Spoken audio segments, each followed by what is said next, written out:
স্ত্রী নিজের বাবা মায়ের কথা মতো চলাফেরা করে, বাবার বাড়ি গেলে আসতে চায় না, সে তার স্বামীর মুখে তর্ক করে, অবাধ্য হয়ে চলে, সে নারীর সাথে সংসার করা যাবে কিনা? দেখুন, মহিলার বিচার করার আগে আপনি কতটুকু পুরুষ হিসেবে ঠিক আছেন তাও তো দেখতে হবে। মহিলার অধিকার আছে তার বাপের বাড়ি যাবে। মাজমুয়া ফাতাওয়াতে বলা হয়েছে, ফাতাওয়া মাজমুয়াতে, 7 দিনে 1 দিন মেয়ে তার বাপের বাড়ি যাওয়ার অধিকার রাখে। 7 দিনে, মাসে 4 দিন, বছরে 48 দিন, 1 মাস 18 দিন, বছরে 1 মাস 18 দিন একটি স্ত্রী তার বাপের বাড়ি থাকার অধিকার রাখে।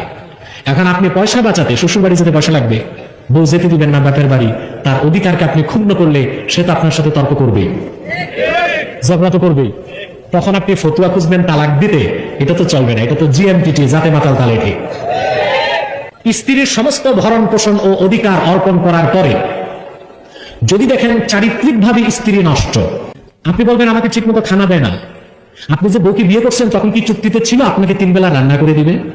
কথা বলেন, ও তো বিয়ের চুক্তিতে নাই, কোনো কিতাবে নাই।